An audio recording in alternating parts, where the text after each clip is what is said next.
What are some of your thoughts to the big stories of today? Kylie joins me now to review them. Hello again, Kylie. What you got? Go Flamingos. Yeah, go girls. I think that's something cheery.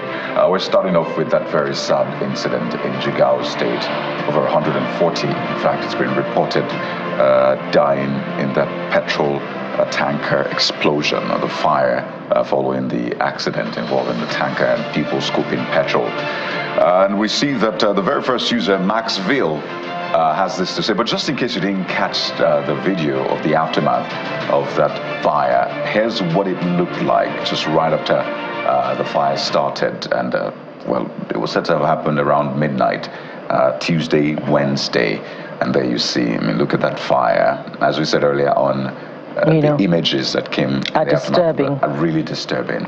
You know, and it just tells you, it gives you a vivid picture of how highly inflammable petrol can be. You know, so if it's blazing hot like this, imagine those that were there at the time that, you know, they started scooping fuel, they would definitely be unable to escape.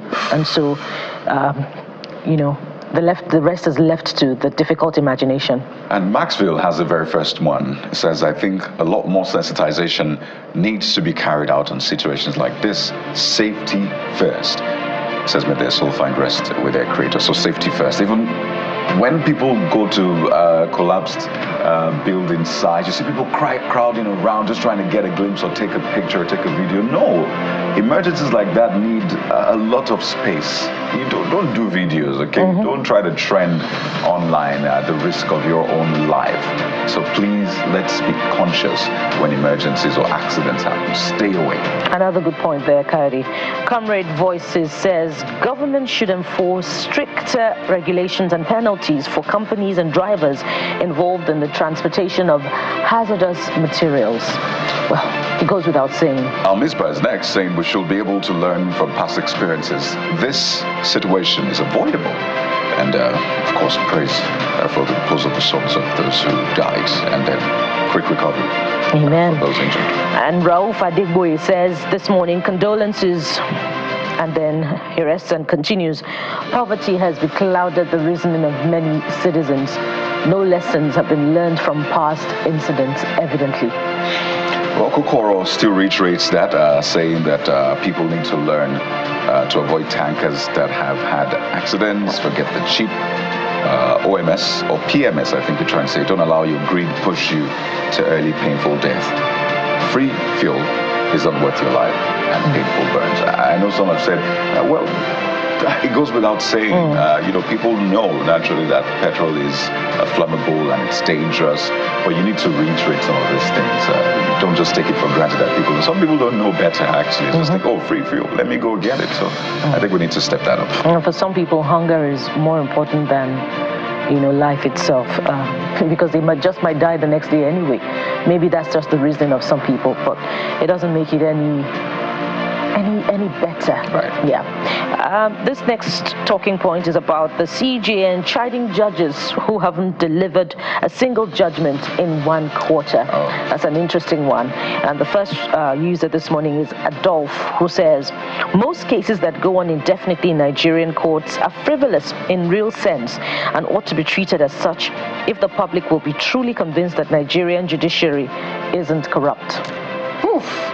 Wire is next, saying that let me relate this to resolution of commercial disputes. When commercial disputes are not resolved on time, there's spillover effects to the general performance of the economy. To succeed as a nation, businesses must thrive. We should note this connection, the user says. And you know, the CJN went even further to give figures of how much cases are pending, just so you understand why this is a big deal. And she said that as of the first quarter of 2024, we had a total of 243,253 cases pending the Superior Courts of Record. And she didn't even add the Supreme Court. So imagine 243,000 cases still pending. Still pending, and some judges have not given a single judgment. Well, rightly noted by the CJN there, but we'd also like the CJN to address issues of forum shopping that we always talk about, to address issues of, you know, contradicting judgments from courts of coordinate jurisdiction, and cases against corrupt judges. We keep having them time and again.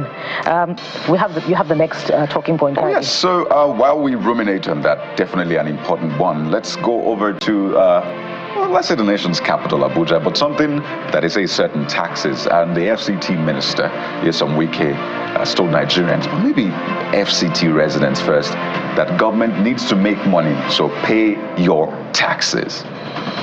This is always a contentious issue, taxes. And I imagine why. 25% of 100 million, a lot of people say that is too much and stuff, but people need to understand that taxes need to be paid one way or the other. But this is how people are interpreting this, because they say, well, don't just tell us one side of the story. Tell us the other side. And Ben Samuel has a first comment. So it's like maybe he's ending the statement or the sentence for the FCC minister, saying government officials need to stop looting as well. It works both ways. That's from Ben Samuel. And your message is rightly taken this morning. We hope it travels very, very, very far. Right. For the people at the back, so they can hear. Yeah, right? Yeah. Okay, so this next user is Ronano. And Ronano says, citizens need access to basic but standard services and amenities. So get to work, build us some infrastructure and provide jobs. Then we'll pay our taxes. And we hope that resonates as well. So I imagine that this is first for Abuja residents and then Nigerians as a whole. So Dirube is the next user saying, I agree. I will pay in Abuja because I'm seeing what you are doing on ground.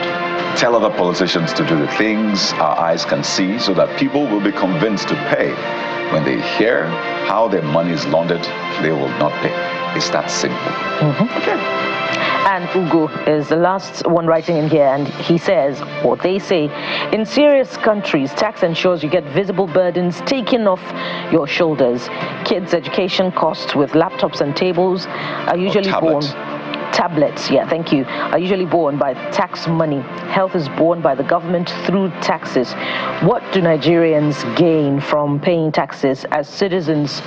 Don't tell me salaries. Well, good point there. And the only thing that was beneficial to Nigerians in the past, from the taxes that they paid was the subsidy, and subsidy is gone now. Even though there's a debate out there, the jury's out there on whether or not it's still being paid. So, and that's out of the question now, because petrol is currently selling for above 1,000 naira per litre. So I think we're getting to that point. I think the evidence will always dispel argument. So that's the point of this. Let there be evidence. So which one comes first, Bukola? Is it the chicken or the egg? Do they see evidence first before they start paying? Or they start paying first before they see evidence? Well, they see evidence first. So how would you see evidence if you're not paying for the evidence? The next... I think they don't have a choice here. The next talking point is coming from the National Assembly. The reps particularly demanding, get this, immediate reversal of petrol and cooking gas price hike. Yeah, the House of Representatives. So I imagine that people have told them that this is what we have sent you to the National Assembly to do. Okay, so speak on our behalf. But how far will this go? Sebastian actually says, we are waiting for it earnestly. That's for the reversal of these obnoxious hikes in the price of PMS and cooking gas. So the National or the House of Reps has made the statement. Will the executive arm of government listen? By returning by subsidy? The way, has the president said anything about the skyrocketing cost of petrol? The president is on leave.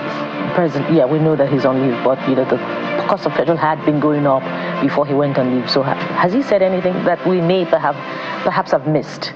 Just asking this morning. We didn't say it. Just asking this morning. Olaferomi, and the word really is oppressive cost of fuel, not obnoxious. I think it's gotten past obnoxious. Right. That's what the user says. Olaferomi says, okay, we're done now. Well, just one more, because the Minister of Aviation and Aerospace Development put out a statement recently, or on his behalf, a statement was put out saying that airlines flying into the country, foreign airlines, have to patronize local caterers. Some people took it even further to say, oh, does that mean they have to serve local dishes? So the minister had to come out to do a clarification, say, no, they don't have to do local dishes by all means, but patronize local caterers who are able to provide continental dishes. unless you're traveling on an international flight, I doubt that you are served continental dishes, maybe for the economy class. But really, so the more reason they need to patronize local caterers, right? Local caterers also make refreshments, by the way, which is what is served on domestic flights. So yes, we look forward to seeing that happen, and I think a lot of people are saying kudos to the minister for doing all of this. At least the business will stay in-house and will encourage and patronize our own local businesses. A good move there, and we'll look out for it. But what else are we looking out for this morning? We're looking out for Rivers politics. How does this all affect the people of Rivers State? We'll tell you after this break. Join us again.